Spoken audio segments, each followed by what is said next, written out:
लेकिन इस वक्त राज्यसभा का रुख करते हैं। राष्ट्रपति के अभिभाषण पर प्रधानमंत्री नरेंद्र मोदी जवाब दे रहे हैं।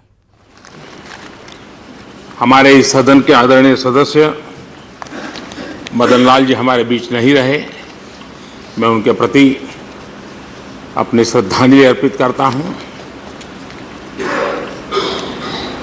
राज्यसभा के हर सत्र में अरुण जी की वाक्पटुता, उसको सुनने के लिए हर कोई सदस्य बड़ा उत्सुक रहता है, लेकिन इन दोनों वो स्वास्थ्य लाभ ले रहे हैं। बहुत ही जल्दी स्वस्थ होकर के फिर से हमें वो सौभाग्य प्राप्त होगा, मुझे विश्वास है। नेता के रूप में श्रीमान थावरचंद जी गहलोत सदन में हम सबका मार्गदर्शन करेंगे। मैं उनका भी अभिनंदन करता हूं। पिछले 2 दिन से जो चर्चा चल रही है, उस चर्चा में श्रीमान गुलाम नबी आज़ाद जी, श्रीमान दिग्विजय सिंह जी, हमारे मित्र श्री डी राजा जी,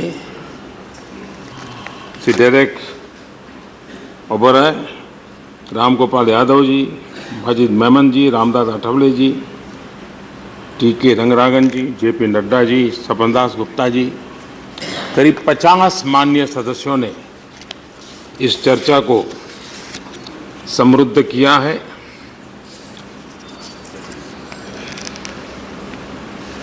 सबने अपने अपने तरीके से अपनी बात बताई है। कहीं खट्टापन भी था, कहीं तीखापन भी था, कभी व्यंग्य भी था, कहीं आक्रोश भी था, कहीं पर रचनात्मक सुझाव भी थे, कहीं जनता जनार्दन का अभिवादन भी था। हर प्रकार के भाव यहाँ प्रकट हुए हैं। और कुछ लोग वो भी थे जिनको मैदान में जाने का मौका नहीं मिला, तो वहाँ जो गुस्सा निकलना चाहिए था वो शायद यहाँ निकाला। तो ये भी देखा। माननीय सभापति जी, ये चुनाव बहुत खास रहा है। कई दशकों के बाद दोबारा एक पूर्ण बहुमत वाली सरकार बनना भारत के मतदाताओं के मन में राजनीतिक स्थिरता का महात्म्य क्या है, एक परिपक्व मतदाता की इसमें सुगंध महसूस होती है। और ये सिर्फ इस चुनाव में हुआ ऐसा नहीं, लगातार पिछले कुछ चुनाव जो हुए हैं देश में, उसमें हमारे देश के मतदाताओं ने किसी भी दल को स्थान दिया, लेकिन बहुतेक स्थिरता को बल दिया है। ये अपने आप में लोकतंत्र की एक बहुत ही सुखद निशानी है। इस चुनाव संगठन का काम करता था तब भी बहुत चुनाव अभियानों को देखा है, चुनाव संचालन किए हैं। प्रत्यक्ष जनप्रतिनिधि क्षेत्र में आने के बाद चुनाव लड़ाने का भी अवसर मिला है। लेकिन बहुत कम ऐसे अवसर आते हैं जबकि चुनाव स्वयं जनता जनार्दन लड़ती है। 2019 का चुनाव एक प्रकार से दलों से भी परे देश की जनता लड़ रही थी। देश की जनता ने इस पूरे चुनाव को अपने सर पे उठा लिया था और जनता खुद सरकार के कामों की बात लोगों तक पहुंचाती थी। जिसे लाभ नहीं पहुंचा वो भी उस विश्वास से बात कर रहा था कि उसको मिला है, मुझे भी मिलने वाला है। ये जो विश्वास है इस चुनाव के नतीजों में एक बहुत बड़ी अहम उसकी विशेषता है। और मेरा सौभाग्य है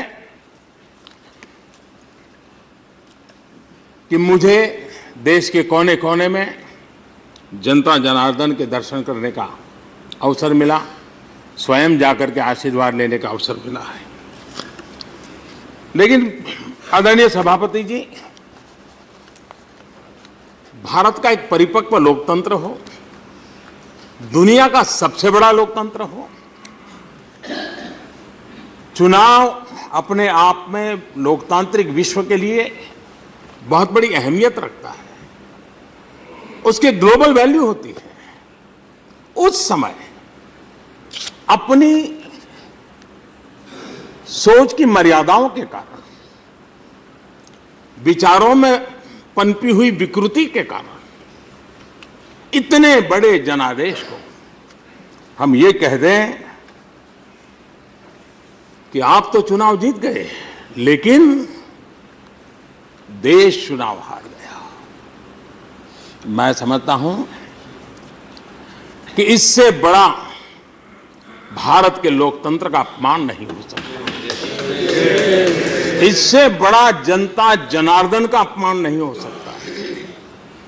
यह एक सामान्य वाक्य नहीं है, एक गंभीर रूप से देश के लोगों को सोचने के लिए मजबूर करने वाली बात है। और जब यह बात कही जाती है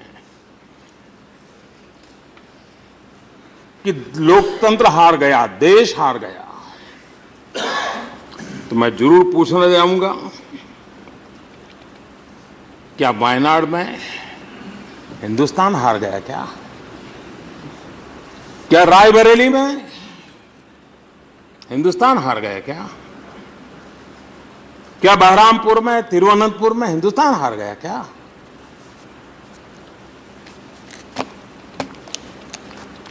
और अमेठी में क्या हिंदुस्तान हार गया? ये कौन सा तर्क है? यानी कांग्रेस हारी तो देश हार गया? मतलब देश यानी कांग्रेस, कांग्रेस यानी देश? अहंकार की एक सीमा होती है,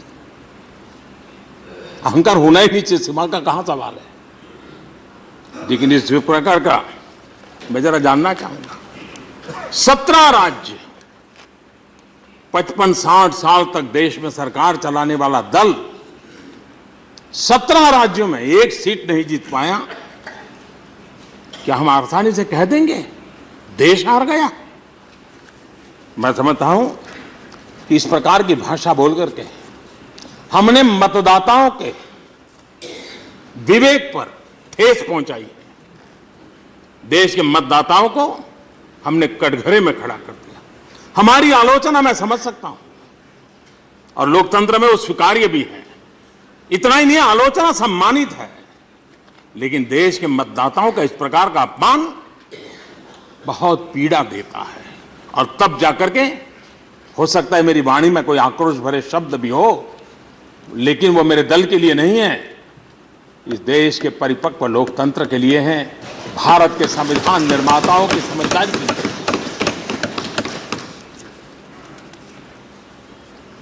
और हम इस चुनाव में देखें 40-45 डिग्री टेम्परेचर और लोग दिन भर कतार में खड़े, 80-90 साल के बुजुर्ग हाथ में लाठी लेकर के वोट करने के लिए जा रहे थे। कई ऐसे चुनाव का काम का जिम्मेवारी संभालने वाले अधिकारी 2 दिन पहले मां की मृत्यु हुई है, लेकिन चूंकि चुनाव के अधिकारी के नीचे जिम्मेवारी है, वो ईवीएम मशीन का दफ्तर उठा करके किसी गांव में गया है ड्यूटी करने के लिए। कितने कितने लोगों के तपस्या के बाद ये चुनाव होता है, और हम ऐसे ही देश के मतदाताओं का अपमान करते हैं। हम उससे आगे बढ़ गए, पता नहीं हमारे मन को क्या हो गया। हमने ये भी कह दिया देश के किसानों का अपमान कर दिया। हमने यहां तक कह दिया देश का किसान बिकाऊ है। 2-2 हजार रुपए की योजना के कारण किसानों के वोट खरीद लिए गए। मैं मानता हूं इस देश के किसान को ऐसे अपमानित करना नहीं चाहिए। मेरा देश का किसान, हमारे देश का किसान बिकाऊ नहीं है। हमारा देश का किसान तो वो है जब अन्न पैदा करता है, काली मजदूरी करके अन्न पैदा करता है, वो कभी सोचता नहीं है कि मैंने मेहनत करके जो अन्न पैदा किया है वो किसके पेट में जाएगा, गरीब के पेट में जाएगा कि अमीर के पेट में जाएगा, वो कभी नहीं सोचता है। उस किसान के लिए हम ये कह दें कि हमारे देश में मैं समझता हूं 15 करोड़ किसान परिवारों को पर आपने अपमानित किया इस प्रकार की भाषा का प्रयोग करके कि 2-2 हजार रुपए की स्कीम के कारण वो बिक गए। मैं हैरान हूं, मीडिया को भी गालियां दी गई। मीडिया के कारण चुनाव जीते जाते हैं। हम कहां खड़े हैं? मीडिया के कारण चुनाव जीते जाते हैं। मीडिया बिकाऊ है क्या? मीडिया कोई खरीद लेता है क्या? और खरीद करके करते हैं। और जिन राज्यों में, क्या तमिलनाडु में भी यही लागू होगा क्या? क्या केरल में यही लागू होगा क्या? हम उन बातों को करें जिस बातों में कोई, क्योंकि ये सदन ऐसा है, सदन में बोली गई बातों का अपना एक महत्व होता है। हम कुछ भी कहते रहते हैं और ठीक है, अखबारों में हेडलाइन मिल जाएगी, लेकिन भारत का लोकतंत्र जिसमें दुनिया में उसकी एक प्रतिष्ठा है, हमने गर्व होना चाहिए। भारत की चुनाव प्रक्रिया विश्व में भारत की प्रतिष्ठा को बढ़ाने का एक बहुत बड़ा अवसर होती है और इस अवसर को हमने खोना नहीं चाहिए। जब इलेक्शन कमीशन से जुड़े हुए लोग मुझे मिले थे तब मैंने उनसे कहा था, जो निवृत्तमान होते थे वो जब मिलने आए तो उनको कहता था, मैंने कहा हमारी एक ऐसी बड़ी अमानत है ये चुनाव प्रक्रिया और व्यवस्थाएं विश्व के सामने जानी चाहिए। आप कल्पना कर सकते हैं कितनी विशालता और व्यापकता। 10 लाख पोलिंग स्टेशन, 40 लाख से ज्यादा ईवीएम मशीन, 650 राजनीतिक दल, 8000 से ज्यादा कैंडिडेट्स, कितना बड़ा रूप व्यापकता। हम इस बात को दुनिया के सामने रखें, कितना गर्व हो सकता है, दुनिया को भी आश्चर्य होगा। मैं समझता हूं कि हम अपने निजी राजनीतिक कारणों से हम इस प्रकार से कहें, इस चुनाव में एक बहुत बड़ी बात नजर आई है। हमारी बहन बेटियों ने जो कमाल की है। हमारे देश में चुनाव पहले से होते हैं, महिलाओं को मतदान पहले से मिला हुआ है, लेकिन हमने देखा है कि हमेशा पुरुष और स्त्री के मतदान में करीब करीब 9-10% का मार्जिन रहता था। पुरुष का मतदान करीब करीब 9% ज्यादा रहता था। पहली बार ये करीब करीब 0 हो गया। ये अपने आप में भारत के लोकतंत्र की एक उज्जवल निशानी है। हम उसमें से उन चीजों को देखें और इस बार खुशी है कि करीब 78 सांसद महिला हमारी बहनें चुन करके आई है। इस चुनाव में भारतीय जनता पार्टी और एनडीए के लोग जीत करके आए, इतना नहीं है।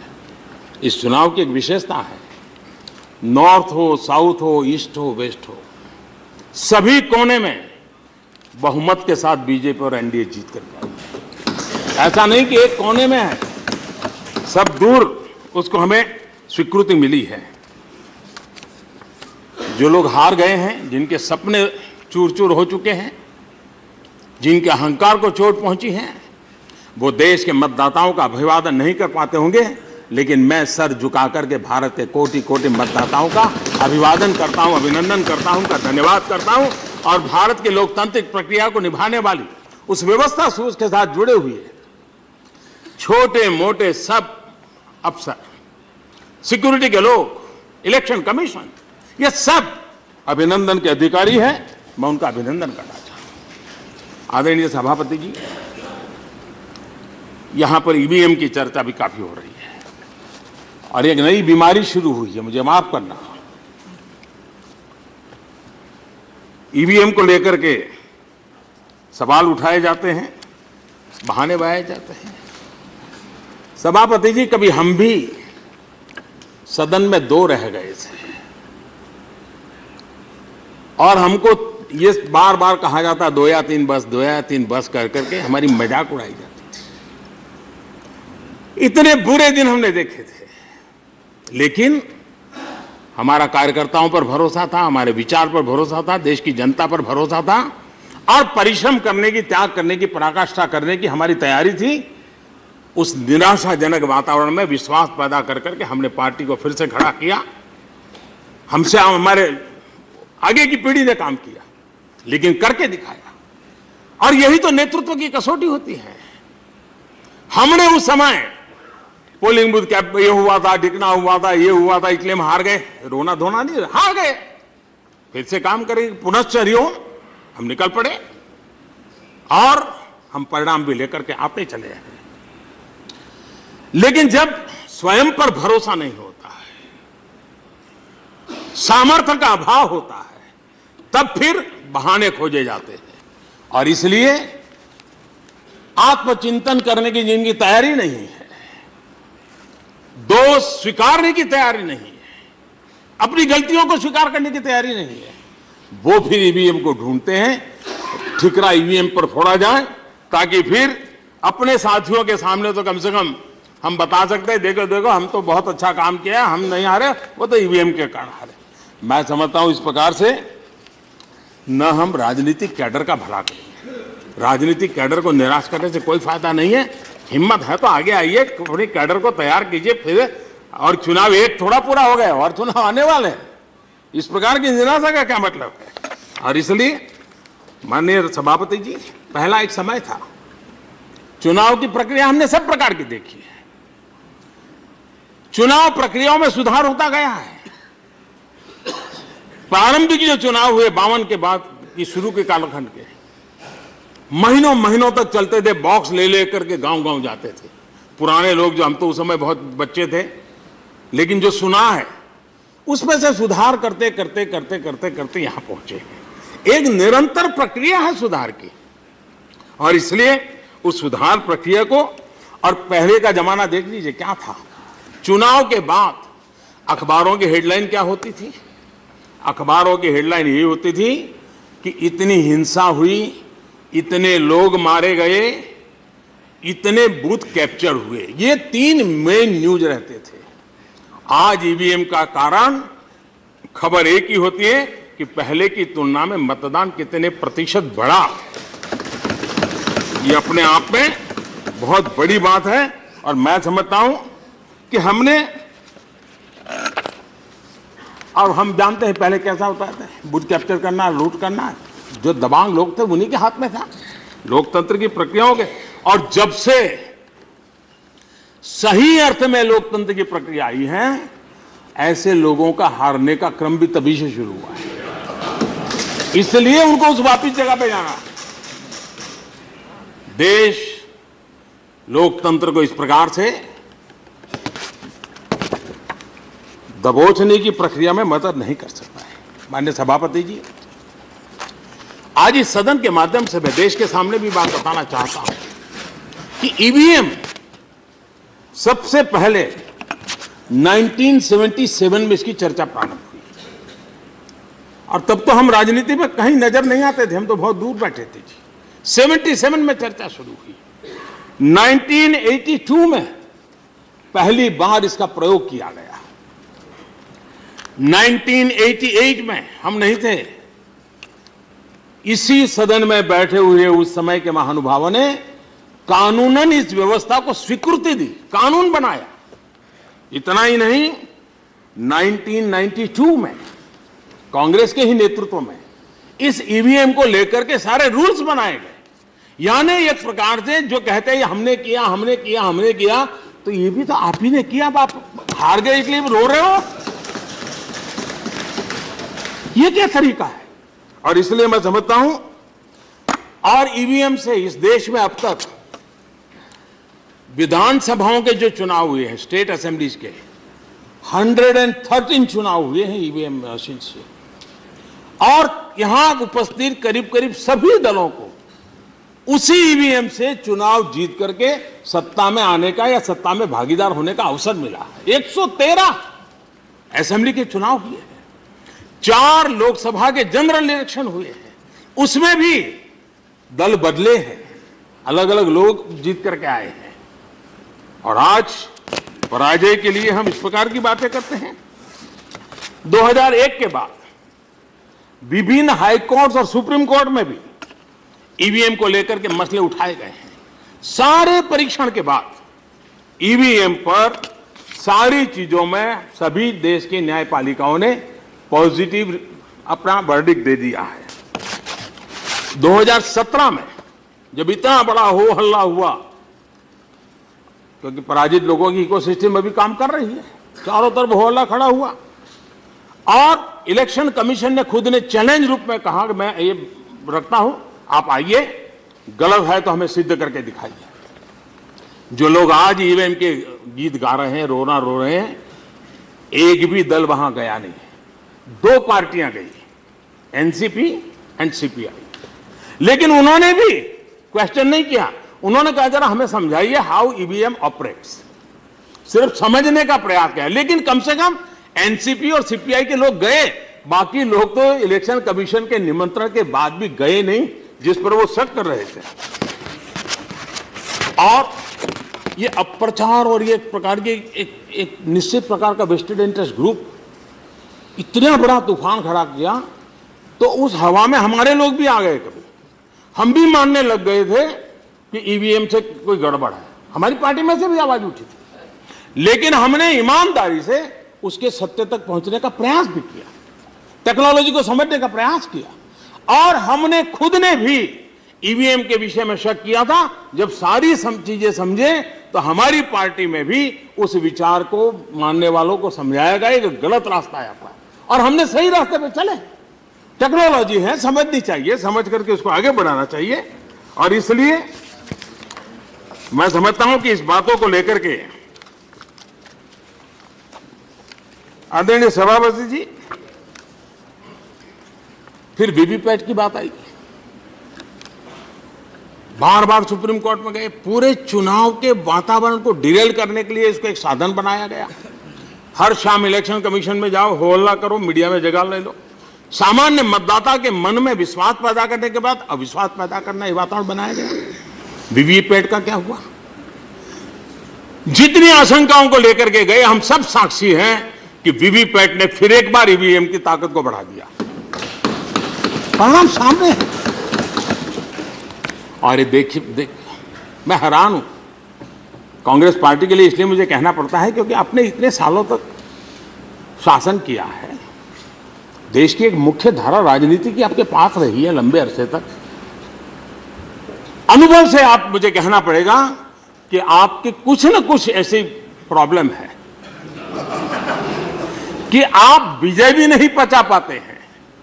आजादी के इतने साल, इतने विजय प्राप्त हुए, आप विजय नहीं पचा पाए। और 2014 से मैं लगातार देख रहा हूं, आप पराजय को स्वीकार भी नहीं कर पाते हैं।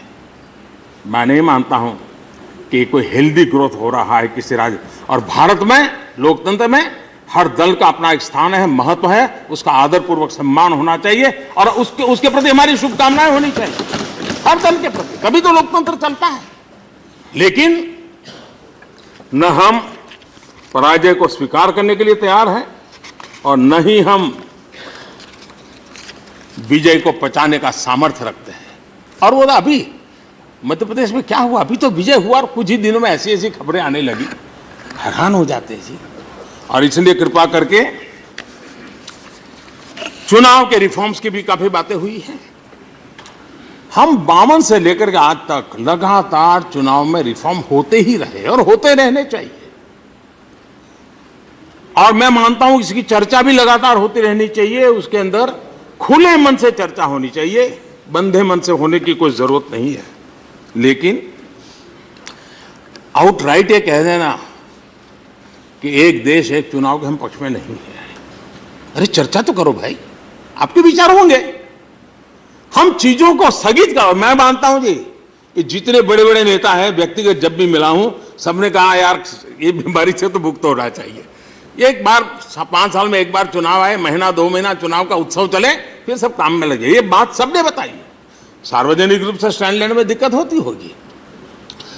क्या ये समय की मांग नहीं है कि हमारे देश में कम से कम मतदाता सूची तो एक हो? पहले 18 और 21 दो मतदान के अलग अलग होने के कारण अब 18 सबका मतदान है। आज देश का दुर्भाग्य है, जितने चुनाव उतनी मतदाता सूची।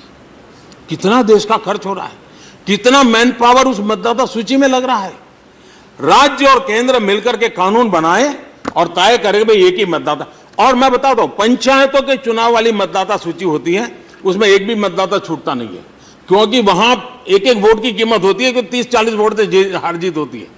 अगर वो मतदाता सूची, हमारी मतदाता सूची में कभी समस्या ही नहीं आएगी। उसी प्रकार से पोलिंग स्टेशन, मतदाता को हर बार याद करना पड़े, मेरा उसको पता होना चाहिए तुम्हारा पोलिंग स्टेशन यही स्कूल का है, वो कमरा है तुम्हारा हमेशा। ये व्यवस्था क्यों विकसित नहीं हो सकती? और इसलिए इलेक्शन के रिफॉर्म्स अनिवार्य है, कर होने रहने चाहिए, लेकिन हम ये मान के चले। अच्छा, हमारे देश में पहले एक देश एक चुनाव होता था जी, ये 92 गड़बड़ होने के बाद डिरेल हुआ है। और उसका सबसे अधिक बेनिफिट आप लोगों को मिला है। और आप आज उस विरोध, कुछ लोग ऐसे तर्क देते हैं जिस तर्क में कोई दम नहीं। कहते हैं मतदाता ये कैसे निर्णय करेगा। अभी उड़ीसा सबसे बड़ा उदाहरण है। उड़ीसा में ग्रामीण इलाका ज्यादा है। उड़ीसा एकदम बहुत ही विकसित और ऐसा तो राज्य नहीं है भारत के जो जिन राज्यों को अभी भी विकास के राह में लाने के लिए मेहनत करनी पड़े, ऐसे राज्यों में से वहां के मतदाताओं ने लोकसभा के लिए एक मतदान किया, विधानसभा के लिए दूसरा मतदान किया। इसका मतलब हमारे मतदाताओं को एक ही समय विवेक बुद्धि का पूरा है। मैं तो कुछ तो सीटें ऐसी है कि जहां नीचे की सारे असेंबली सीटें विधानसभा में गई बीजेडी को और लोकसभा उन्होंने बीजेपी को दी। ये मैच्योरिटी है हमारे देश में, हम उनका अनादर कर रहे हैं। कुछ लोग कहते हैं ये कैसा भ्रम फैलाया गया है कि अगर 7 चुनाव होंगे तो रीजनल पार्टियां खत्म हो जाएगी। जहां जहां लोकसभा और विधानसभा के चुनाव साथ हुए हैं उस सब जगह पर प्रादेशिक पक्ष जीते हैं। देख लीजिए इतिहास पूरा, प्रादेशिक पक्ष जीते हैं। अभी आंध्र का चुनाव हुआ, प्रादेशिक पक्ष जीत करके आया। उड़ीसा का चुनाव हुआ, प्रादेशिक पक्ष जीत करके आया। देश के मतदाताओं के समझ आए, हम उनकी समझ पर शक न करें। और इसलिए इस प्रकार के जो हम चर्चा के बाद नहीं होगा, लेकिन हम पहले से तक ये बिल्कुल नहीं, हम नहीं घुसने देंगे। ये तरीका लोकतंत्र में नहीं होता है। खुले मन से बात होनी चाहिए, हर प्रयास का स्वागत होना चाहिए, प्रयास के अंदर हम अपनी भूमिका बतानी चाहिए। लेकिन हम पहले से ही दरवाजे बंद करें तो कभी बदलाव नहीं आता है। और भारत के मतदाता का नीर क्षीर विवेक जो है उस पर हम कभी भी शक न करें, ये मेरा मत है। कभी कभी ये मैं सोच रहा हूं, क्या सिर्फ ईवीएम का विरोध करते हैं? जी नहीं। हमने विरोधी दल का मतलब मुझे लगता है कि लेटर एंड स्पिरिट में पकड़ लिया है। विरोधी यानी विरोधी कर रहा, अपोजिशन मतलब अपोजिशन ही करना। मुझे याद है इसी सदन में मैं बैठा था और विद्वान लोग ऐसा भाषण कर रहे थे, बड़े बड़े अपने आप को ऐसा मानते हैं कि जब भगवान बुद्धि बांटने निकला तो वही पहले कतार में खड़े थे, ऐसे लोग यहाँ बैठे। और उन्होंने कहा कि हमारे देश में डिजिटल ट्रांजैक्शन संभव नहीं है, गरीब आदमी को डिजिटल कैसे, मोबाइल फोन कैसे पकड़ेगा, ऐसे भाषण हुए थे। मैं हैरान हूं जी। उसका भी हमने विरोध किया। हमने आधार को विरोध किया। आप जब थे आधार महान, हम जब आधार से करप्शन को कम करने की कोशिश कर रहे तो आधार संकट हो गया। हम सुप्रीम कोर्ट के दरवाजे खटखट रहे हैं आधार को रोकने के लिए कोशिश कर। हम अगर आधुनिक भारत बनाना चाहते हैं, नया इंडिया बनाना चाहते हैं, क्या हम टेक्नोलॉजी से कितना दूर भागेंगे? सेफगार्ड के लिए सचेत प्रयास करना टेक्नोलॉजी की रिक्वायरमेंट है और उसमें टेक्नोलॉजी प्रोवाइड करती है, समय से प्रोवाइड करती है। लेकिन हम चीजों से भागते रहेंगे। जीएसटी उसका विरोध, ईवीएम उसका विरोध, डिजिटल उसका विरोध, बीम ऐप उसका विरोध, हर चीज में यह नकारात्मकता। और इस पराजय बहुत कारणों की चर्चा होती है, मुझे क्षमा करना। इस सदन में जिन दलों का व्यवहार पिछले 5 साल, मैं राज्यसभा की बात कर रहा हूं, रुकावट डालने का रहा है, अड़ंगे डालने का रहा है, जन सामान्य के निर्णय से बैठी हुई सरकार को काम न करने का रहा है, उन सबको देशवासियों ने सजा की है। यानी राज्यसभा में जो गतिविधि होती है, आज देश का मतदाता इतना समझदार है, वो भी इन चीजों को नोटिस कर रहा है और अपना नतीजा देते समय सिर्फ लोकसभा में किसने क्या किया उस पर नहीं, राज्यसभा में किसने क्या किया उसके आधार पर भी वोट कर रहा है। ये इस चुनाव में देखा गया है और उससे आने वाले 5 साल का सबक सीखने के लिए अवसर है, सबके लिए है कि हम राज्यसभा में चुनी हुई सरकार की बातों को कहां कहां रोकते हैं, इसका जवाब देना पड़ेगा। मैं हैरान हूं, अब न्यू इंडिया का विरोध होने लग गया। क्या कारण है? मैं ये तो समझ सकता हूं, भाई न्यू इंडिया में तुम्हारी जो 10 बातें हैं, 5 तो ठीक है, 5 बेकार है। मैं ये तो समझ सकता हूं कोई ये कहे भाई न्यू इंडिया का कंसेप्ट देश को तो आगे बढ़ना है, लेकिन अमेरिका ने ये नहीं किया था, ढिकने ने नहीं किया था, हमको भी नहीं करना। अरे कौन क्या करता है, छोड़ो यार, हम 5000 साल पुराना देश है, दुनिया की एक महान परंपरा लेकर के आए हुए लोग हैं। और ने किया क्या नहीं किया छोड़ दीजिए, हमें आगे बढ़ना है और दुनिया के अंदर हमने अपना नाम ऊंचा करना है। ये काम 125 करोड़ का देश है, क्यों ना सपना देखें। हम ये कह सकते भाई ये 10 ठीक नहीं है, हमारी ये 5 ठीक है, उसके लिए प्रयास करें, लेकिन देश के लोगों को निराशा की ओर धकेलने का पाप न करें। हम उसमें मॉडिफाई करें, हम उसमें सुधार करें, हम उसमें कहें ये 4 ठीक है 4 ठीक नहीं है। ये सब लोकतंत्र की परंपरा में आवकार्य है, लेकिन आउटराइट इस प्रकार से हम कहेंगे। और हमें तो पुराने ओल्ड इंडिया चाहिए, क्यों भाई? इसलिए वो ओल्ड इंडिया जहां कैबिनेट के निर्णय को पत्रकार परिषद में फाड़ दिया जाए, वो ओल्ड इंडिया चाहिए हमें वो ओल्ड इंडिया चाहिए कि सैर सपाटे के लिए पूरी नौसेना काम में मदद में आ जाए। ऐसा है ओल्ड इंडिया चाहिए हमें वो ओल्ड इंडिया चाहिए कि जो जल थल नभ घोटाले की खबरों से देश परेशान रहे। क्या ऐसा कहे? हमें वो ओल्ड इंडिया चाहिए जो टुकड़े टुकड़े गैंग को समर्थन करने के लिए पहुंच जाए। ऐसे ओल्ड इंडिया की जरूरत है क्या? रेल रिजर्वेशन के लिए घंटों तक खड़ा रहना पड़े, जब तक बिचौलिया ना आए रेल रिजर्वेशन न बने। क्या ऐसा ओल्ड इंडिया चाहिए हमें? क्या हमें ऐसा ओल्ड इंडिया चाहिए कि गैस कनेक्शन के लिए एमपी के घर के कतार लेकर के खड़ा रहना पड़े, एमपी 25 कूपन को लेकर के मारा घूमता रहे? क्या ऐसा ओल्ड इंडिया हमको चाहिए? हमें कैसा ओल्ड इंडिया चाहिए? पासपोर्ट के लिए महीनों तक इंतजार करना पड़े? क्या वो ओल्ड इंडिया हमको चाहिए? क्या हमें वो इंडिया चाहिए जिसमें इंस्पेक्टर राज हो? हमें वो ओल्ड इंडिया चाहिए जिसके अंदर इंटरव्यू चलते रहे, प्यून का भी इंटरव्यू, ड्राइवर का भी इंटरव्यू, चौकीदार का भी इंटरव्यू, और फिर इंटरव्यू के नाम पर करप्शन? क्या वो ओल्ड इंडिया चाहिए? मैं हैरान हूं जी। हम देश की जनता हिंदुस्तान को पुराने दौर में ले जाने के लिए कतई तैयार नहीं। देश की जनता अपने सपनों के अनुरूप नए भारत की प्रतीक्षा कर रहा है, और हम सब ने सामूहिक प्रयत्न से सामान्य मानवीय के उन सपनों को पूरा करने के लिए हमने प्रयास करना चाहिए। और मुझे विश्वास है कि वो प्रयास हम कर सकते हैं, हम ला सकते हैं। हमने कोशिश की है। पहले या तो दिया जलाओ, रिबन काटो, या नीति घोषित करो, उसी को सरकार का काम माना जाता। लास्ट माइल डिलीवरी ये जैसे हमारी जिम्मेवारी नहीं थी, यह रहा। उस पूरे कल्चर को हमने बदला है। हमने नीति भी बदली, हमने रणनीति बदली, हमने वृत्ति और प्रवृत्ति को भी बदला है, और उसका परिणाम है अब यहां कहा जाता है हमने किया, लेकिन गरीबों के लिए घर पहले भी बनते थे। क्या यूपीए के समय नहीं बनते थे? बनते थे, हमने भी बनाए। आप कहेंगे क्या नया किया? नया ये किया कि आप 5 साल में 25 लाख बनाते थे, हम 5 साल में 1.5 करोड़ बना रहे। ये बदलाव हुआ, और इसलिए मैं समझता हूं हमने जो एक नए सिरे से वातावरण बनाने की कोशिश की है, सरकारीकरण से बाहर निकल करके हमने सरलीकरण को बल दिया है। और यही है हमने देखा है आजादी के इतने सालों के बाद आजाद भारत का जो सपना था, उन सपनों को रुकावटें क्या बनी? अभाव, प्रभाव और दबाव। सरकार ने ऐसी व्यवस्थाएं की, या तो कुछ लोगों को अभाव में जीना पड़ा, कुछ लोग प्रभाव के कारण हड़प करते गए, और कुछ लोग दबाव के कारण कुछ रास्ते पर जाने के लिए मजबूर हो गए।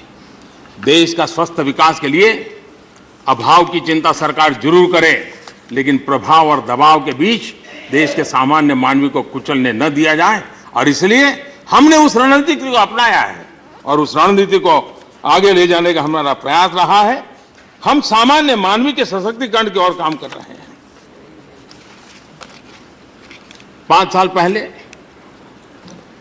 करोड़ों घरों के पास बिजली नहीं थी, गैस के चूल्हे नहीं थे, शौचालय नहीं थे। ये छोटी छोटी चीजें, मैं हैरान हूं। कुछ लोगों को लगता है ये कुछ भारत सरकार का काम, उसको तो बहुत बड़ा बड़ा करना चाहिए, बिग रिफॉर्म है, यही बातें होती थी। देश छोटी छोटी चीजों से बदलता है जी। हमें छोटी चीजों के लिए शर्म नहीं आनी चाहिए। हम बड़े नहीं बन गए हैं, हम छोटों के बीच से आए हैं। उन छोटों की छोटी छोटी समस्याओं का समाधान बड़े परिणाम ला सकता है, और इसलिए हमने काम करना चाहिए। ये बात निश्चित है कि हमने 5 साल सामान्य मानवीय की आवश्यकताओं को पूर्ण करने की दिशा में सरकारी तंत्र को उस दिशा में ढालने का भरपूर प्रयास किया है। बहुत एक मात्रा में परिणाम में नजर आए, लेकिन अब देश का मिजाज ये 5 साल आवश्यकताओं से ज्यादा एस्पिरेशन की पूर्ति का है। और मैं मानता हूं हम भाग्यवान हैं,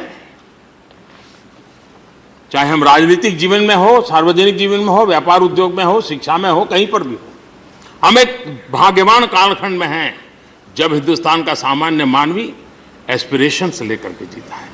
और जब जन सामान्य के अंदर एस्पिरेशन होता है तब काम की गति बहुत बढ़ती है, विकास बहुत तेजी से होता है।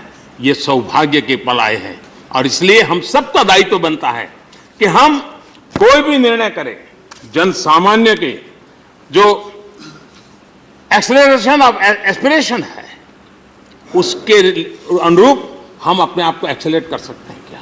ये समय की मांग है और मैं मानता हूं कि उस दिशा में जाने के लिए हमने प्रयास करना चाहिए। मैं हैरान हूं, नकारात्मकता, विरोधवाद इस हद तक गया। शौचालय की बात, उसकी मजाक उड़ाओ, स्वच्छता की बात, उसकी मजाक उड़ाओ, जनधन अकाउंट, उसकी मजाक उड़ाओ, योगा का कार्यक्रम, उसकी मजाक उड़ाओ, मेक इन इंडिया, उसकी मजाक उड़ाओ।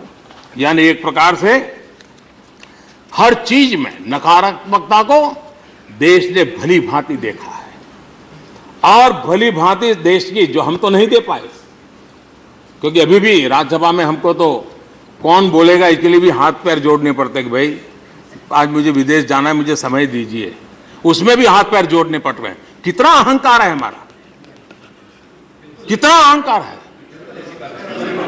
जहां हुआ है उनको मालूम है सबका दोष नहीं है, सबका दोष है।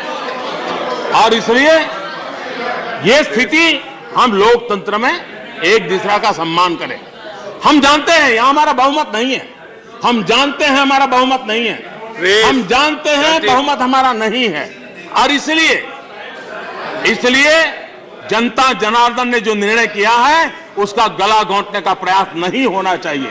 माननीय सभापति, 5 साल हमने लगातार सहन किया, देश का नुकसान हुआ, हमें दर्द हुआ है, देश का नुकसान हुआ, हमें दर्द हुआ है, हमने सहा है। और इसलिए सभापति जी, हम आपसे प्रोटेक्शन चाहते हैं, क्योंकि देश की जनता ने अपने एस्पिरेशन पूरे करने के लिए लोकसभा में हमको बहुत बड़ी जिम्मेवारी दी है। राज्यसभा का फेडरल स्ट्रक्चर भी कहता है कि उन एस्पिरेशन के अनुकूल हमें सहायता मिलनी चाहिए। और मैं चाहूंगा कि आप इस बात को लेकर के हमारे साथ न्याय करेंगे, यही मेरी अपेक्षा रहेगी। हम न्यू इंडिया का जो सपना लेकर के चल रहे हैं, $5 ट्रिलियन की इकोनॉमी की बात यहां बताया गया कि 2014 तक 2 ट्रिलियन था, अभी बताया गया 2.8 हो गया है। मतलब कि आजादी के इतने सालों में 2 ट्रिलियन हुआ, लेकिन 5 साल के अंदर करीब करीब आधा बढ़ गया। अगर 5 साल में आधा बढ़ सकता है तो आने वाले 5 साल में और बढ़ सकता है। और दूसरा, हमारे मन में ये भाव नहीं होना चाहिए कि 5 ट्रिलियन का टारगेट क्यों रखते हो। हमारे मन में ये होना चाहिए कि इस 5 ट्रिलियन के लिए चलो भाई हम मिल करके दौड़ते हैं, 10 काम हमारी जहां राज्य सरकार है वहां हम जरा जोर लगाएंगे, वहां पर हम इकोनॉमी को बढ़े इसके लिए कोशिश करेंगे, जहां आपकी राज्य सरकार है वहां आप कीजिए, हम सब मिलकर करें। हिंदुस्तान 5 ट्रिलियन की क्लब में जाए, यहां कोई ऐसा नहीं होगा जिसको दुख होगा, हर एक को आनंद होगा। और इसलिए सकारात्मक विचारों को लाइए, हम स्वीकार करने के लिए तैयार हैं, हम सुनने के लिए तैयार हैं, क्योंकि हम वो लोग नहीं हैं कि जो ये मानते हैं कि बुद्धि बांटने आया तब मैं ही अकेला था। जी नहीं, हम तो आपसे भी सीखने के लिए तैयार हैं, क्योंकि देश चलाना है, देश का भला करना है जी। और इसलिए मैं चाहता हूं कि हम इन बातों को लेकर के एक नए भारत के लिए चलें। यहां पर और भी कुछ विषय है जिसका मैं जरूर उल्लेख करना चाहूंगा। सदन में कहा गया कि झारखंड मॉब लिंचिंग और मॉब वायलेंस का अड्डा बन गया है। माननीय सभापति जी, युवक की हत्या का दुख यहां है, सबको है, मुझे भी है और होना भी चाहिए। दोषियों को कड़ी से कड़ी सजा भी मिलनी चाहिए, लेकिन क्या एक झारखंड राज्य को दोषी बता देना यह शोभा देता है क्या? फिर तो हमें वहां भी अच्छा काम करने वाले लोग ही नहीं मिलेंगे। जो बुरा हुआ है, बुरा करते हैं, उनको आइसोलेट करें और उनको न्यायिक प्रक्रिया के तहत जो कुछ भी कर सकते करें। लेकिन सबको हम कटघरे में खड़े रह करके राजनीति तो कर लेंगे, लेकिन स्थितियां नहीं सुधार पाएंगे। और इसलिए पूरे झारखंड को बदनाम करने का हम में से किसी को हक नहीं है जी। वे भी हमारे देश के नागरिक हैं, वहां भी सज्जनों की भरमार है जी। और इसलिए और अपराध होने पर उचित रास्ता कानून और न्याय से, संविधान, कानून और व्यवस्थाएं पूरी तरह से इसके लिए सक्षम है और उसका उपाय भी कानूनी व्यवस्था है, न्यायिक प्रक्रिया है। और उसके लिए हम जितना कर सकते हैं करना चाहिए, पीछे नहीं हटना चाहिए। हिंसा में, दुनिया में टेररिज्म का जो सबसे बड़ा नुकसान किया है वो गुड टेररिज्म और बैड टेररिज्म ने किया है। मेरा टेररिज्म, तेरा टेररिज्म इसने किया है। वैसे भी ये हिंसा की घटनाओं को भी हमने, चाहे वो घटना झारखंड में होती हो, चाहे वो घटना पश्चिम बंगाल में होती हो, चाहे वो घटना केरल में होती हो, हमारा एक ही मानदंड होना चाहिए। तभी हिंसा को हम रोक पाएंगे, तभी हिंसा करने वालों को सबक मिलेगा कि इस एक मुद्दे पर यह देश एक है, सब राजनीतिक दल हैं, सबकी सोचें हैं। अब ये देश में ऐसा चीज नहीं चलेगी और मैं मानता हूं हम उस जिम्मेवारी को निभाएं। राजनीतिक स्कोर के लिए बहुत से क्षेत्र हैं, उसका हम उपयोग करें। और इसलिए और मैं मानता हूं देश के हर नागरिक के सुरक्षा की गारंटी यह हमारा संवैधानिक दायित्व है। साथ साथ मानवता के प्रति हमारी संवेदनशील जिम्मेवारी भी है, उसको हम कभी नकार नहीं सकते। और उसी भावना को लेकर के हम आगे चलते हैं। और मैं बताता हूं, सबका साथ सबका विकास इस मंत्र को लेकर के हम चले थे,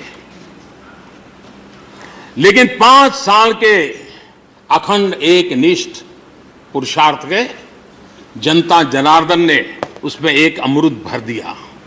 वो अमृत है सबका विश्वास। सबका साथ सबका विकास, सबका विश्वास, ये अमृत 5 साल के हमारे कार्यकलाप से देश की जनता ने अमृत रूपी उसमें जोड़ा है। लेकिन हमारे आजाद साहब को कुछ धुंधला नजर आ रहा है। जब तक राजनीतिक चश्मों से चीजें देखी जाएगी तो धुंधला ही नजर आएगा जी। और इसलिए मैं समझता हूं कि इन राजनीतिक चश्मे उतार करके हम देखना शुरू करेंगे तो धुंधला नजर नहीं आएगा, उज्जवल भविष्य नजर आएगा। और शायद ऐसी सोच रखने वालों के लिए ही गालिब ने बहुत बड़ी से मजेदार बात कही, और आजाद साहब को ऐसी चीजें जल्दी अच्छी लगती है। ताउम्र गालिब यह भूल करता रहा, ताउम्र गालिब यह भूल करता रहा, धूल चेहरे पर थी, आईना साफ करता रहा।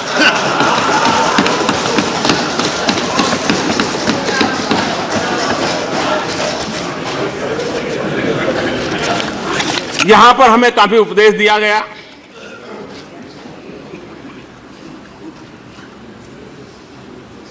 कभी कभी तो अखबार में चीज आ जाती है, लेकिन जब मेरे सांसदों की मंगलवार को मीटिंग होती है, मैं सार्वजनिक रूप से बोलचाल में जो कुछ भी करते हैं उसके खिलाफ आक्रोश व्यक्त करता हूं, सुधारने का प्रयास करता हूं।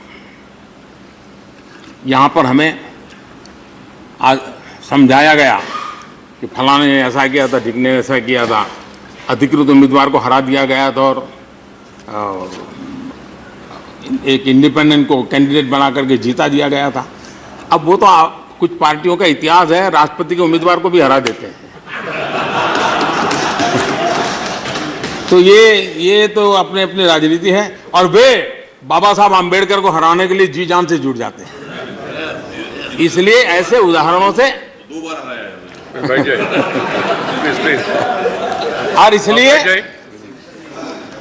इन उदाहरणों के माध्यम से उपदेश देने से पहले जरा अपने घरेबान में देखें, जब दिल्ली की सड़कों पर गले में टायर लटका करके सिखों को जिंदा जला दिया जाता था और जिन लोगों के नाम मुखर होकर के आए, हर प्रकार से चर्चा हुई, वो लोग आज भी उस पार्टी में हैं, आज भी उस पार्टी में हैं, सम्मानित पदों पर है, संवैधानिक पदों पर है।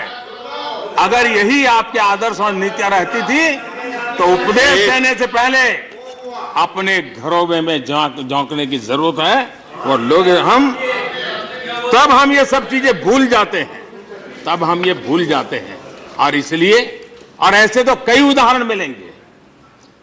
राजनीतिक जय पराजय का संकट 10 दिन के लिए निकाल देते हैं पार्टी से और फिर गले लगा देते हैं।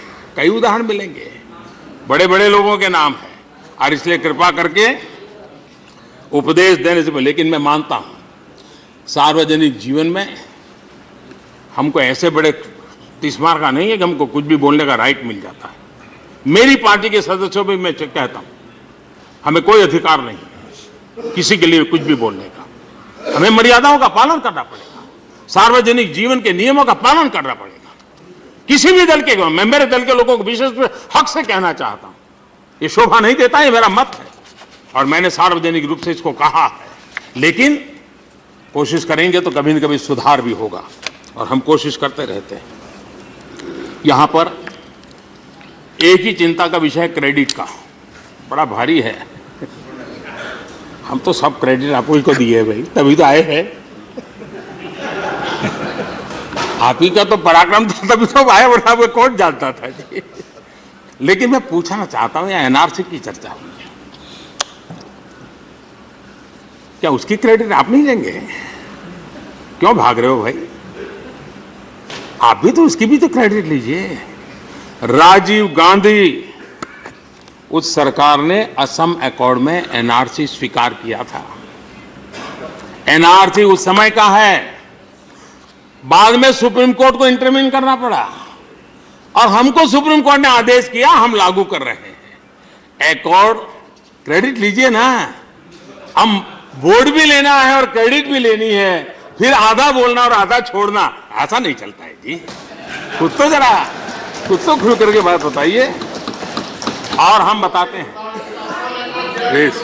देश हित में एनआरसी का जो उसी समय जो निर्णय हुआ था उसको लागू करने के लिए हम प्रतिबद्ध हैं और हम पूरी मेहनत से करेंगे।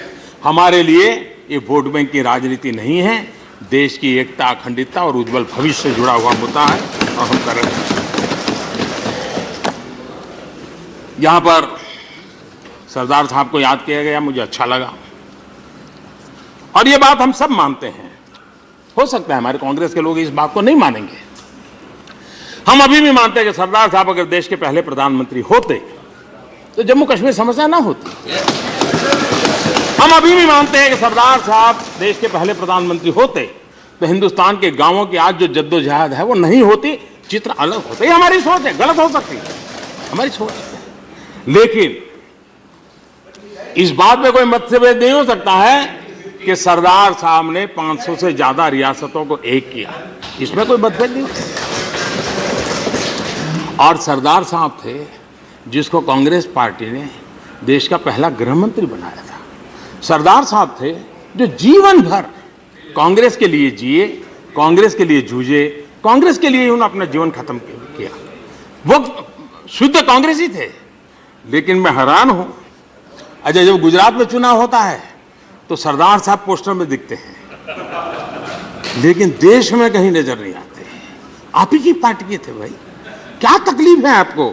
लेकिन मैं एक बात आज कहना चाहूंगा, कांग्रेस के वरिष्ठ नेता सरदार वल्लभ भाई पटेल कांग्रेस पार्टी ने जिसका गृह मंत्री बनाया, दुनिया का सबसे ऊंचा स्टैच्यू, स्टैच्यू ऑफ यूनिटी, मैं आग्रह करूंगा कांग्रेस के वरिष्ठ नेता कम से कम एक बार जाकर के जरा श्रद्धा सुमन देकर के आ जाए। सरदार साहब कांग्रेस के आप ऑन कीजिए ना, आप ऑन कीजिए। और मैं चाहूंगा गुलाम नबी जी कुछ दिन गुजारिए गुजरात में। देखिए कभी क्या होता है, पहले एक बड़ा इंटरेस्टिंग बताता हूं। हमारे यहाँ पुराने नियम कैसे चलते हैं, कहीं डैम होगा, एयरपोर्ट होगा तो कहते हैं फोटो निकालने की मना है। अब आज टेक्नोलॉजी ऐसी है कि वो स्पेस में से गली में खड़े हुए स्कूटर के नंबर की फोटो निकाल सकते हैं, लेकिन पुराने कानून उलट के पड़े हैं। तो जो सरदार सरोवर डैम जब ओवरफ्लो होता था तब तो बना नहीं था, तो ओवरफ्लो होता था। उधर दिग्विजय सिंह की सरकार चलती थी, तो ये लोगों को जाने नहीं देते। ऐसे में ही मैं मुख्यमंत्री बना, मैंने कहा नियम बंद करो भाई और लोगों को आने दो और फोटो भी निकालने दो। शुरू किया, फिर ये तय किया कि अच्छा टिकट रखा थोड़ा, ताकि थोड़ा हिसाब किताब रहे, लोगों का पार्किंग की व्यवस्था हो। फिर ये कहा कि जब 5 लाख नंबर होगा, जो 5 लाख विजिटर होगा उसको हम सम्मानित करेंगे। और मुझे खुशी से कहना है कि जो 5 लाखवां नंबर का इनाम प्राप्त करने वाला बारामूला का कपल था, जो शादी के बाद निकला था और वहां उसने फोटो निकली थी। देखिए चीजों को कैसे बदला जा सकता है। और इसलिए मैं कहता हूं कि आप भी कभी सरदार साहब के स्टैच्यू पर कांग्रेस वर्किंग कमेटी करे जी, वहां अच्छा लगेगा।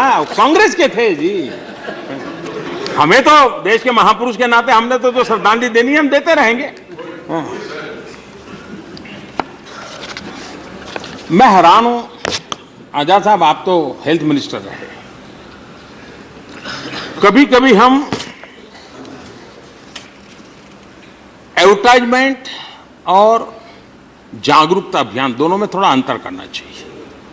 जो बिहेवियरल चेंज का विषय होता है ना, वो एडवर्टाइजमेंट गवर्नमेंट का एडवर्टाइजमेंट नहीं माना जाता चाहिए। आप बच्चों को कहो भी हाथ धो करके खाना खाओ, उसके लिए एडवर्टाइजिंग कैंपेन करना पड़ता है, खर्चा तो सरकार को देना पड़ता है, लेकिन वो सरकार की एडवर्टाइजमेंट नहीं है जी। आपको भी जब एपिडेमिक हुआ, जब हेल्थ मिनिस्टर थे, आपको भी बहुत सारी एडवर्टाइजमेंट देनी पड़ी कि भाई इस एपिडेमिक में गर्म पानी उबाल के पियो, डिकना करो, फलाना करो, देना पड़ता है। इसको अगर आप एडवर्टाइजिंग कहें, बेटी बचाओ के साथ इसके साथ जोड़ दें, ठीक नहीं कर रहे हो आप, तो कम से कम ऐसा मत करो, इतने साल आप सरकार में रहे हो। लेकिन दुख तब होता है कि मनरेगा के नाम पर कोई मिट्टी उठा करके फेंकने जा रहा है। 3 साल तक देश को एडवर्टाइजिंग किया गया। मनरेगा वो कोई बिहेवियरल चेंज का काम नहीं था, लेकिन एक नेता को प्रस्तावित करने के लिए सरकारी खजाने से एडवर्टाइजिंग किया गया था। इसको देश भूल नहीं सकता है। लोगों को हाथ धो करके खाना खाओ, ये बिहेवियरल चेंज का।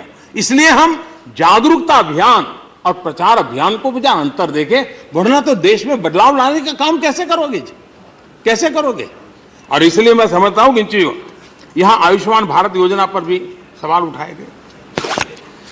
पिछले 5 साल में सभी राजनीतिक दलों के एमपी एक बात को लेकर के मुझे लोकसभा और राज्यसभा के जब भी मिले हैं, मेरी बधाई की है, मेरा अभिनंदन किया है। किस बात के लिए? अपने इलाके से किसी बीमार व्यक्ति के लिए उन्होंने चिट्ठी लिखी और प्रधानमंत्री राहत कोष से उसको मदद मिले। मैंने नियम बनाया था 100%, कुछ मत देखो भाई, गरीब के लिए। और करीब करीब सभी दल के सभी एमपी मेरे पास आते थे। आयुष्मान भारत योजना की ताकत क्या है वो उस एमपी को मालूम है जिसने अपने इलाके के उस गरीब को मदद के लिए प्रधानमंत्री को चिट्ठी ली।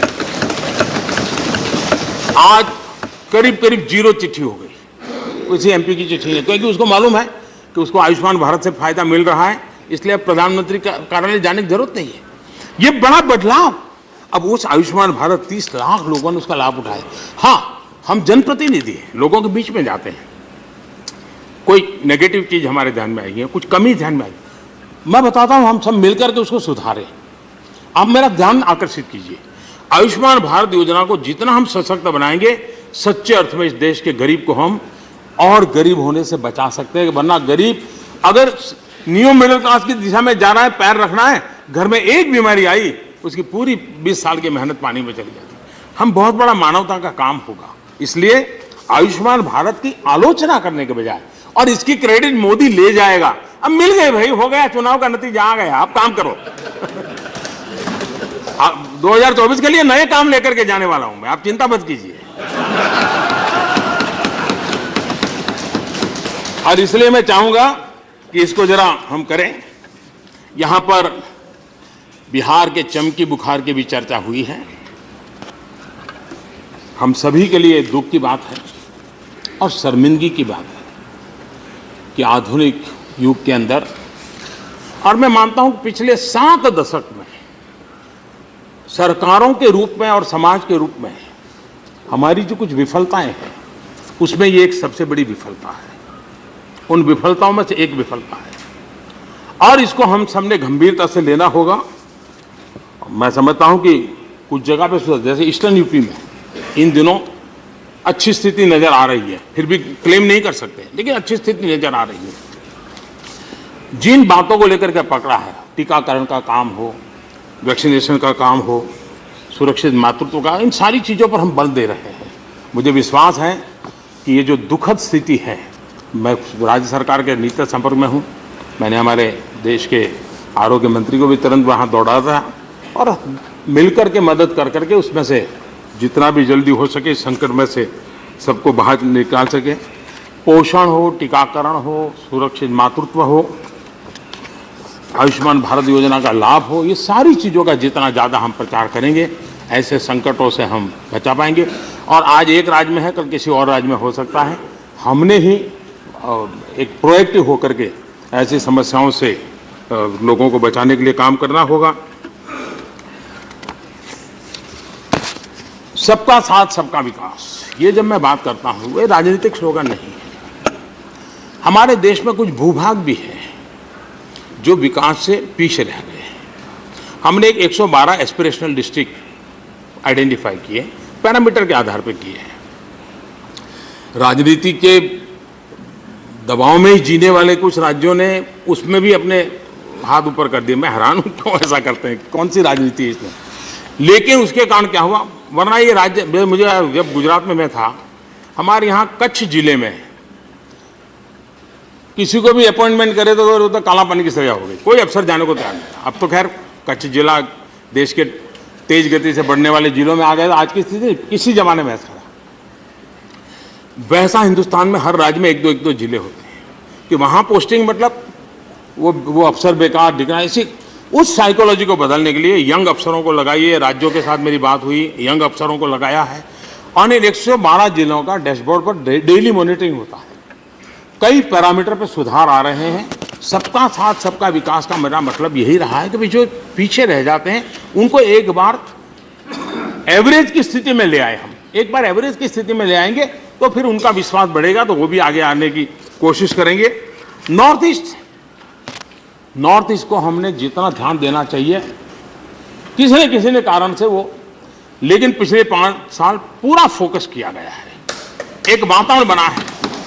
हमने इसको और बल देने की आवश्यकता है। पॉलिटिकली कोई गेन बनना, मान को वहां से एक एमपी है, इसलिए किसी भी इतनी बड़ी देश की सरकारों को एक एमपी, मेरे लिए एमपी का मुद्दा नहीं था।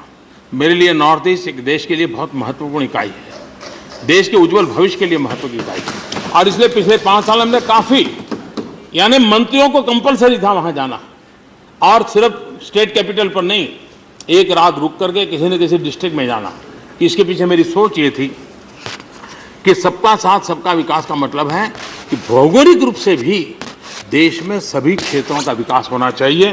और उस दिशा में इन दिनों मैंने अभी सर्वे किया पानी का, करीब 226 डिस्ट्रिक्ट ऐसे ध्यान में आए हैं जहां पानी के लिए काफ़ी जद्दोजहद करनी पड़ती है। किस राज्य में है मेरा विषय नहीं है, पैरामीटर के आधार पर अब मैं सबको मोबिलाइज कर रहा हूं। आपकी भी मदद चाहूँगा कि हम पानी के काम को कैसे बल दें। एमपी लेड फंड में भी प्रायोरिटी पानी को कैसे दें, उन कामों को कैसे दें। एक बार हम इस समस्या से देश को बाहर लाए, क्योंकि पानी की समस्या से देश को बाहर लाना चाहिए और पानी के संबंध में समाज को जागरूक करना भी उतना ही जरूरी है, ताकि भविष्य में नवी आने वाली पीढ़ियों को पानी के संकट से बचाया जाए। और इसलिए जल शक्ति मंत्रालय भी अलग बनाया गया है, उसकी दिशा में भी काम हो रहा है। हमारे यहाँ पहले ही मैंने कहा $5 ट्रिलियन इकोनॉमी बनाने, यहाँ दिवालिया कानून को लेकर के चर्चा काफी हुई। फ्यूगिटिव एंड इकोनॉमिक ऑफेंस एक्ट के विषय में, इंसॉल्वेंसी बैंक्रप्सी, इस कानून का असर ऐसा है 3 लाख करोड़ रुपया जस्ट कानून बनने के कारण सरकार बैंकों में जमा वापस आए, 3 लाख करोड़ रुपया। वरना ये ले जाते थे, उनको परवाही नहीं थी, कोई पूछने वाला नहीं। अब पता चला है कि हमारी मैनेजमेंट भी चली जाती है, हमारी गाड़ियां और बिजनेस काल की टूर भी चली जाती है, कोई न कोई और आकर के बैठ जाता है, एक वातावरण पैदा हुआ है। हम इसमें से सकारात्मकता देखें और उसमें से रास्ता निकालने का हमारा प्रयास है। हम सब मिलकर के इसको करें और मुझे विश्वास है कि ये जो प्रयास किए गए हैं उसका परिणाम मिलेगा। यहाँ पर कोऑपरेटिव फेडरलिज्म की बात हुई है। मैं मानता हूँ भारत के संविधान निर्माताओं ने बहुत ही दीर्घ दृष्टि के साथ हमें एक ऐसा दस्तावेज दिया है कि हम देश को एक रखते हुए आगे बढ़ सकते हैं। कोऑपरेटिव कॉम्पिटिटिव फेडरलिज्म, स्पर्धा का वातावरण राज्यों में बनाना आवश्यक है, लेकिन मैं समझता हूं कि हम जिस मंत्र को लेकर के चल रहे हैं, मैंने अभी उसको व्याख्यायित किया था, नारा national ambition with regional aspirations, इस नारा के मंत्र को लेकर के मैंने कहा था कि हमने देश को आगे बढ़ाना चाहिए। लेकिन सवाल यह है क्या इस देश में कुछ ऐसे मुद्दा नहीं हो सकते जिसमें हमारी सहमति हो? ऐसा तो नहीं हो सकता जी।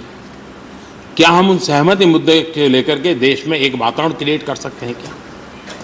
गांधी 150 और आज़ादी 75 एक अवसर है, हम उसको अवसर के रूप में कैसे लेकर के जा सकते हैं, हमें करना चाहिए। लेकिन ये राज्यसभा भी क्या उस फेडरल स्ट्रक्चर का हिस्सा है क्या? क्या कि हम एक स्वतंत्र इकाई हैं? जी नहीं, हम भी उस व्यवस्था का एक पुर्जा है।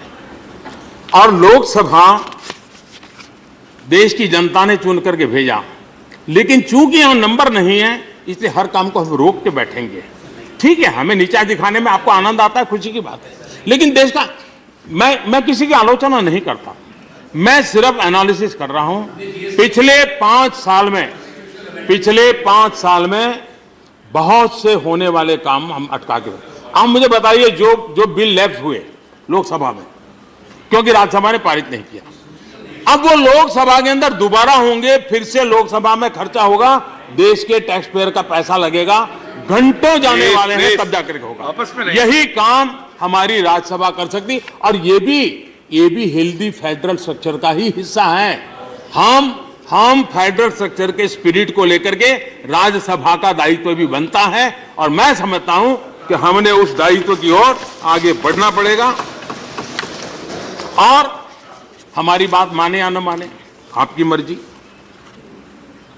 उसके लिए मुझे कुछ कहना नहीं, लेकिन मैं मानता हूं कि हमारे पूर्व राष्ट्रपति प्रणव दा की बात को हमने सबने मानना चाहिए। मुझे भी मानना चाहिए, आपने भी मानना चाहिए, आपने भी मानना चाहिए। प्रणव दा ने बहुत बड़ी स्पष्ट बात कही थी, it is that the majority has got the mandate to rule and the minority has got the mandate to oppose. मैं नहीं मानता इसमें कोई मतभेद है, लेकिन राष्ट्रपति जी, हमारे पूर्व राष्ट्रपति जी ने आगे कहा, but nobody has got the mandate to obstruct. मैं समझता हूं इस मंत्र को हमने लेकर के चलना चाहिए, तभी जाकर के सच्चे अर्थ में फेडरल स्ट्रक्चर। और आप तो राज्यों के जीते जागते प्रतिनिधि हैं, राज्यों के एस्पिरेशंस को आपकी अभिव्यक्ति का अवसर मिलता है। यहां दल से उठ करके आपके राज्य के हित में आपकी आवाज उठनी चाहिए। यह बात सही है कि भारत जैसा देश है, सब चीजें सब राज्यों को एक साथ मिल जाए ऐसा होता नहीं है, किसी को पहले मिलेगा, किसी को बाद में मिलेगा, किसी को शायद मिलना संभव भी नहीं होता, होता रहता है, पहले भी हुआ है। लेकिन इसके लिए हम संख्या के बल पर हम देश के सारे कामों को रोक दें। और मुझे मालूम है, पिछली बार जब सदन पूरा हुआ तो आनंद जी और गुलाम नबी जी दोनों मुझे कह रहे थे, साहब कुछ करना पड़ेगा, एक आध राज्य का एक इश्यू और एक एमपी खड़ा होकर के सारा रोक दे तो कैसे चलेगा। ये दोनों मुझे कह रहे थे, और सही बात है। मैं समझता हूं हमने मिलकर के सदन को चलाना, सदन को आगे बढ़ाना, देश को आगे बढ़ाना, इस काम को लेकर के चलना होगा। मेरा ये भी कहना है कि हमारा ये भी कहना है कि गांधी 150 प्लीज और आजादी 75 एक ऐसी प्रेरणा के केंद्र बिंदु हमारे पास, ऐसी तारीख है, ऐसी तवारीख है। हम सब मिलकर के एक ऐसा नेतृत्व दे सकते हैं देश को जो जन सामान्य को कुछ न कुछ करने के लिए आगे ले आए, कर्तव्य भाव को जगाएं, हर कोई कुछ न कुछ छोड़ने के लिए तैयार हो। और हो सकता है अगर स्कूलों में हम इतना सिखा दें कि भाई हाथ धो करके ही खाना खाएंगे, नियम बनाएं। चलिए गांधी 150 मैं मेरे जीवन में नियम बनाता हूं और मैं इसके लिए करूं। कोई कहेगा भाई मैं छोटा बच्चा हूं, कुछ भी हूं, लेकिन मैं जूठन नहीं छोड़ूंगा, मैं खाना वेस्ट नहीं करूंगा। हमारा किसान के मन में भाव जगे कि भाई मैं पहले जितना यूरिया उपयोग करता था, ये मेरी भारत माँ की जमीन की सेहत के लिए मैं 10% यूरिया कम करूं। छोटी चीजें।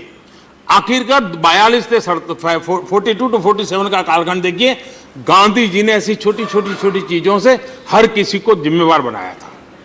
उसी चीज को हमारा नया कुछ करने की जरूरत नहीं है। उसी मॉडल को लेकर के आज के जमाने में हम कैसे आगे बढ़े, हम तय करें कि हमने कुछ न कुछ छोड़ना है, देश के लिए छोड़ना है, कर्तव्य भाव जगाना है।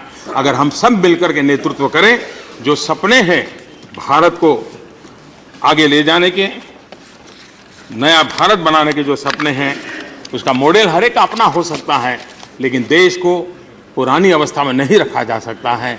देश के युवा पीढ़ी के सपनों के अनुकूल देश को बनाना होगा। मुझे विश्वास है कि जो चर्चा हुई है उसमें से जो श्रेष्ठ है उस अमृत को लेकर के हम चलें, देश की कल्याण के लिए कुछ न कुछ कदम उठाएं। मैं फिर एक बार इस चर्चा में सबने जो हिस्सा लिया उनका धन्यवाद करता हूं। राष्ट्रपति जी के अभिभाषण पर मैं धन्यवाद करते हुए, मैं आप सबका धन्यवाद करते हुए मेरी वाणी को विराम देता हूं। बहुत बहुत धन्यवाद। I shall now put the amendment which has been तो प्रधानमंत्री नरेंद्र मोदी राष्ट्रपति के अभिभाषण का जवाब दे रहे थे। इस दौरान उन्होंने कांग्रेस पर निशाना साधा। उन्होंने कहा कि कांग्रेस हारी तो क्या देश हार गया, ये उन्होंने सवाल खड़ा किया। कि उन्होंने ये भी कहा कि अहंकार की एक सीमा होती है जो कांग्रेस में साफ साफ दिखता है। इस दौरान उन्होंने झारखंड में हुई हिंसा का भी जिक्र किया। उन्होंने कहा कि जो आरोपी हैं उनके खिलाफ कड़ी कार्रवाई की जाएगी।